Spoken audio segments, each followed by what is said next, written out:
সাল্লাল্লাহু আলাইহি ওয়াসাল্লাম বলছেন, এই ব্যক্তির কি কোনো ঋণ আছে? একজন সাহাবী বলেন, হ্যাঁ ইয়া রাসূলুল্লাহ, তো ঋণ আছে। নবীজি বললেন, তোমরা ওর জানাজা পড়ো, আমাকে ডেকো না। তোমরা ওর জানাজা পড়ে নাও, আমি জানাজা পড়তে চাচ্ছি না। আমি এখন কেমন করে আপনাকে বুঝাবো ঋণ কত ভয়ঙ্কর জিনিস।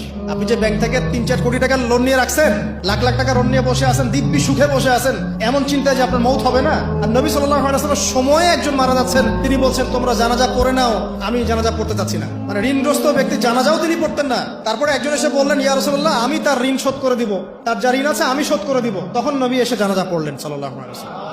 তা আপনার এই কোটি কোটি টাকা ঋণ শোধ করার লোক তো রেডি আছে নাকি? আছে না?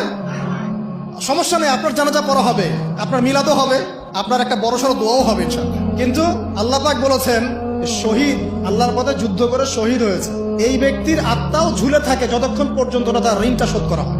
এবার বলেন আমি কি বুঝাবো আপনাকে? আর কিছু বলতে হবে? তো এখন সেই দোয়া শিখাচ্ছি আপনাদেরকে, যে দোয়া শিখলে আপনারা ঋণ থেকে বাঁচবেন ইনশাআল্লাহ। কত দিবেন?